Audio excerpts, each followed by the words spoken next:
Good morning guys, nakibot ako kainag nabugtawat sa kabasko gitugan. Kanami patakunta magkatugag magdinamgo galing alas 5 tagali tagahon. May low pressure siguro kaya kabaskog tarugan. Haron pagkabugtaw bakas kot ukay ang mga kagamitan. Pag ginuluhon tapos pag inayuson mandayon ay nagbinaskog tapat dugan. Wat siguro kami flag ceremony kara kon mauraya. Hay nini wa kagahapon tapos inukayo na. At syempre kada magbugtaw gina-check og gida permang sokmed ay basi bakas takot bash it mga marites ang kinabuhi. Haron nga pagto ako karon sa pagaligsan medyo kayo tabi kinahangan ko pat na magtikang it mga 1 minuto malang Anay, maligos na ako guys. Ay palin, tapos yung tangit paligos, humgan yung manang kahumot. Ay abaw, naghagabaw, matarang mga buhok sa ang kilay, need yung mataahang gabon. Always remember to put moisturizer sa aton uyahon guys, a good guapa permi. At para hindi mahalata, ang awa permi togo, gabinutang ako concealer sa idagom sang mata. Pagkatapos, foundation yung dayon do ginabutang do, agud mahamis. Drawingan, dayon do kilay, agud plakado, ag pabagudon do pilok, agud matsyatitiris ding itsura.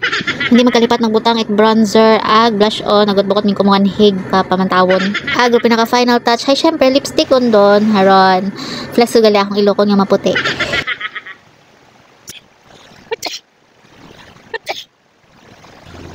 Tawaman makarat ako maghatching hara ko amat tong gaabot at 5 kahatching ron. Abo pang binutang karon sang buhok agad magnami pagidaro sudlay-sudlayon. Ag syempre hay butangan mat hati-hati ron kunwari tapos ay ayuson para pilo kasi mahuhibayag sa tubang it espeho. After ka nag-report na ako sa duty, agro pinakauna kita na kunobra ka nag-inom it kape.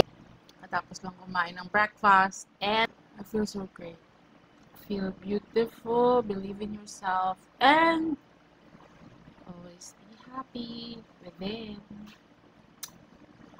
Tama tarnin ni makarangit mata ko every morning na pep talk kong sarili agad very good ag very positive lang per me. So matapos do obra isang adlaw hay akong do pinaka last meal na ako na kainom it gatas tapos katugon dayon ha digdig na ka nagayga tugon ako ron. Good night guys, kabay nga manamin yung adlaw makara masking ginugan kinagahon. Bye.